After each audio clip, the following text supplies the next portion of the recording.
These are some of the people the government won't allow into the country.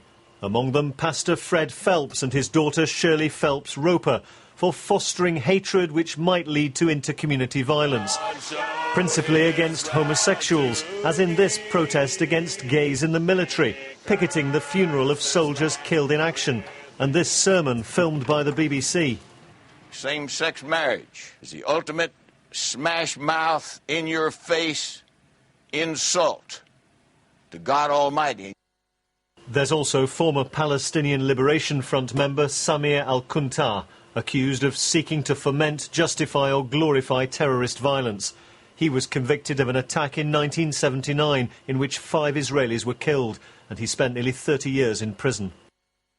And Michael Savage, an American right-wing radio presenter, seeking to provoke others to serious criminal acts, says the British government, with the kind of views reproduced here on his website.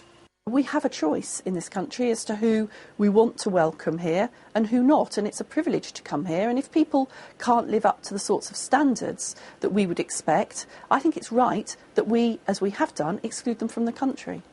What's new is that the Home Office is now making public most of the names on its least wanted list, currently growing by about 5 a month.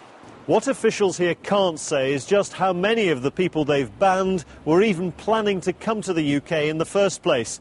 Indeed, at least 2 of them are currently in prison.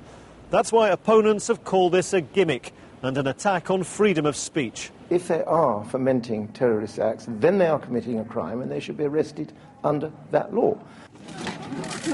And critics say scenes like this last year, when the right-wing Dutch MP Geert Wilders was turned back at Heathrow Airport, risk making martyrs of the very people the government wants to exclude.